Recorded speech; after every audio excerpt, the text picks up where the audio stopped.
E aí pessoal, meu nome é George, esse é o GeoLei, estamos aqui para mais um vídeo e hoje eu gostaria de falar sobre o perfil do seminarista, ou seja, qual deve ser o perfil do seminarista, porque está para finalizar agora, nesse mês de agosto, as inscrições para o vestibular da IPB. E existe muita curiosidade do tipo, como eu devo me preparar, como é que funciona ser seminarista e tudo mais. E eu fiz um vídeo aqui no canal falando sobre o vestibular da IPB, né? Dando ali alguns comentários a respeito do edital, a respeito da prova.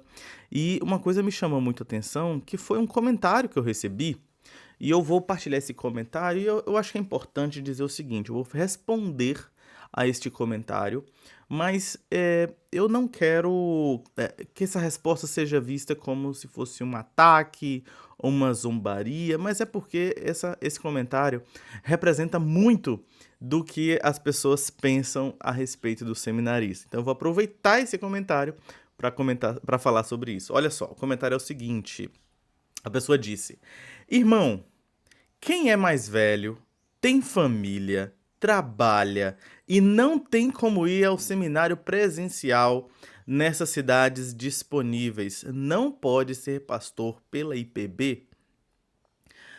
Essa pergunta, ela necessariamente já está pressupondo uma qualificação do seminarista, né?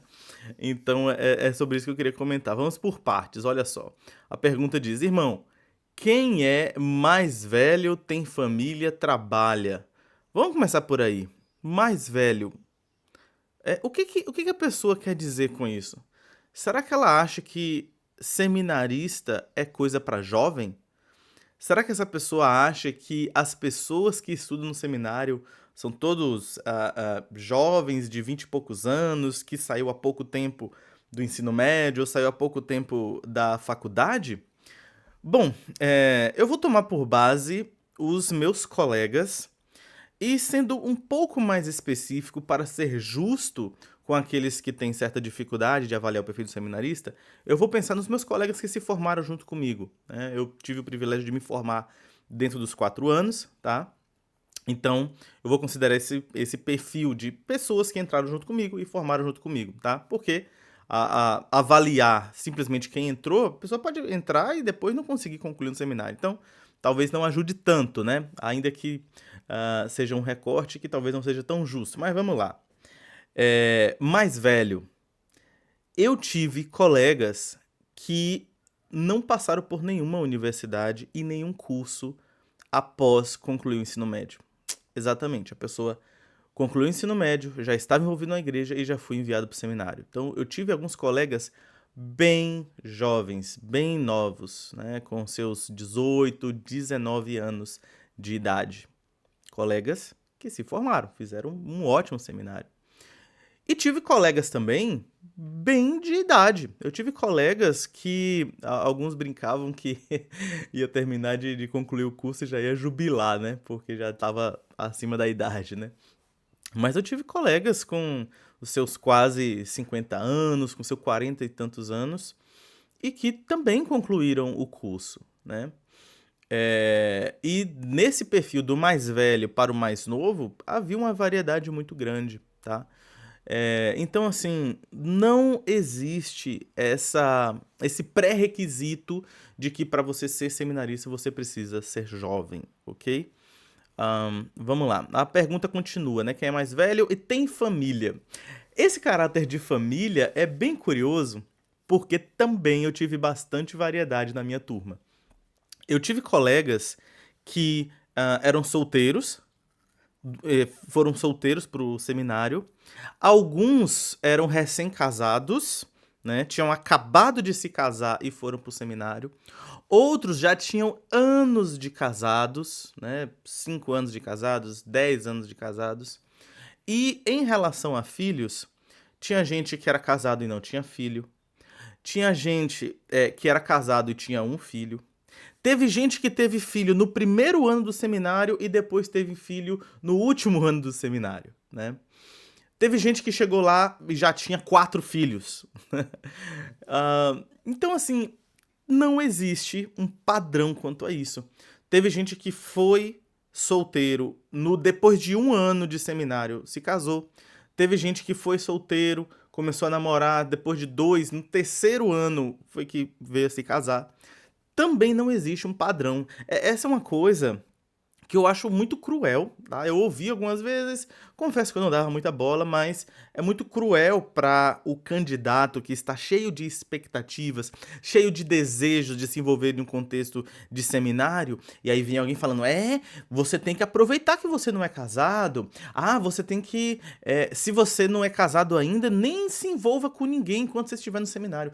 Não existe esse padrão, não existe esse padrão bíblico, não existe esse padrão confessional, não existe esse padrão constitucional, e socialmente falando nós vivemos em outro mundo. Provavelmente quem fala isso formou no seminário há 10, 15, 30 anos atrás e não sabe o que é a realidade do mundo hoje em dia nesse contexto de seminário. Então, assim, não engula esse tipo de padrão, de lei, de regras que a Bíblia não exige de você, a sua igreja não exige de você, nem Deus exige de você, tá? Então, se você é solteiro e acha que é melhor aproveitar o período de solteirice para se dedicar aos estudos, ótimo.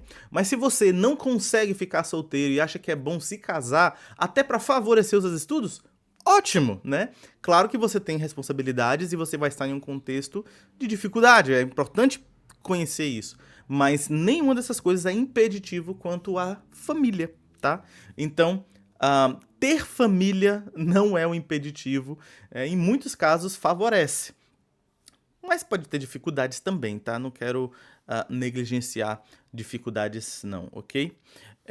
E trabalha, né? Quem é mais velho, tem família e trabalha. Quem trabalha não pode ir para o seminário?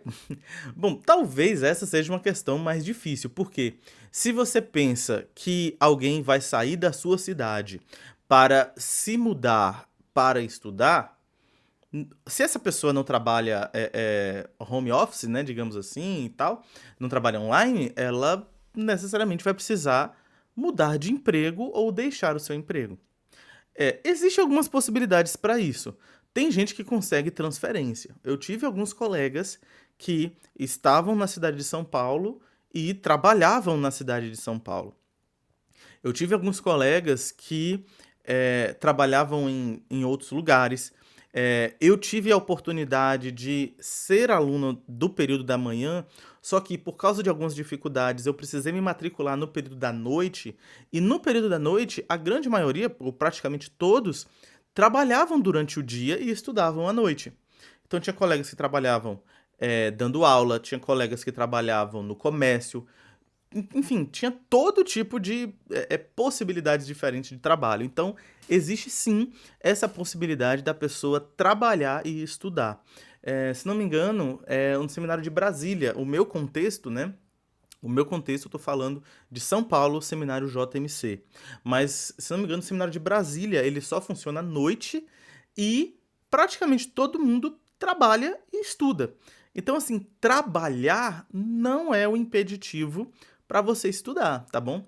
Certamente, e aqui, né, não quero ser leviano quanto ao meu comentário, mas certamente alguém que não está trabalhando em outra posição, está lá só para estudar, vai ter melhor condição de se organizar no estudo e tal, e ter mais tempo para estudar, né?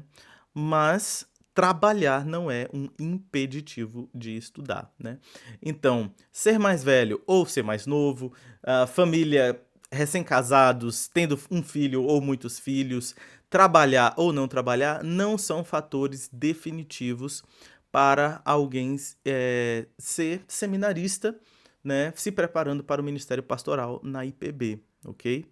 E eu diria ainda o seguinte: a questão do trabalho, eu acho que envolve mais uma questão de tempo mesmo. Tipo, o tempo que você gasta no trabalho, você vai ter menos tempo para estudar. Então, exceto por essa parte do trabalho, né, as outras definitivamente são bem mais abertas. O trabalho é uma coisa que, se você tiver, pode prejudicar. Mas ser mais velho ou mais novo, ter família grande ou estar solteiro, não são coisas que vão diretamente interferir.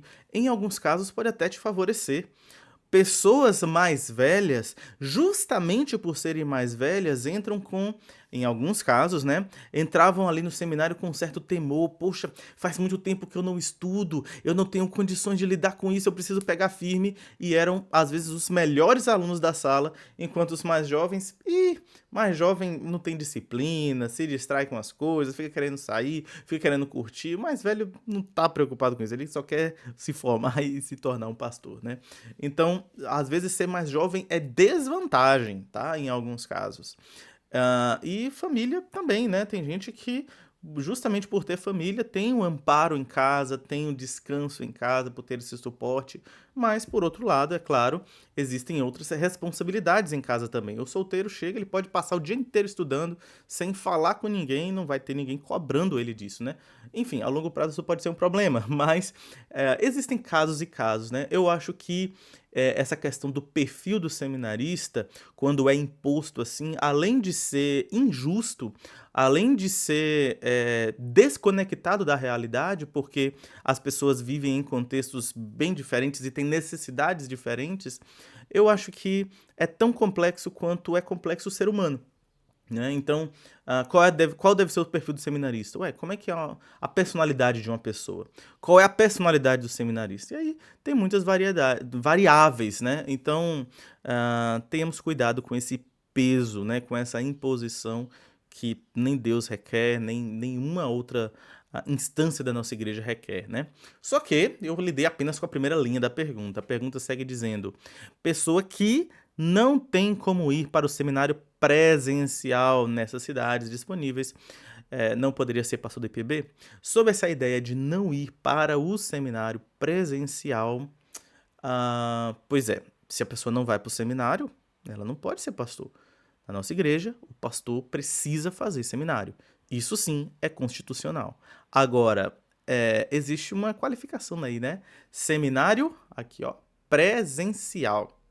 Existe uma discussão, na verdade, houve uma discussão no Supremo Conselho da IPB de 2022 com proposta e resolução, mas quanto a isso, eu comento em um outro vídeo.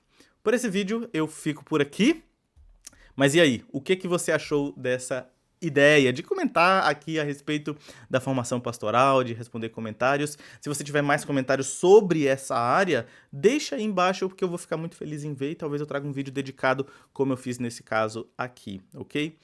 De toda forma, esse vídeo eu fico por aqui. Até uma próxima e tchau!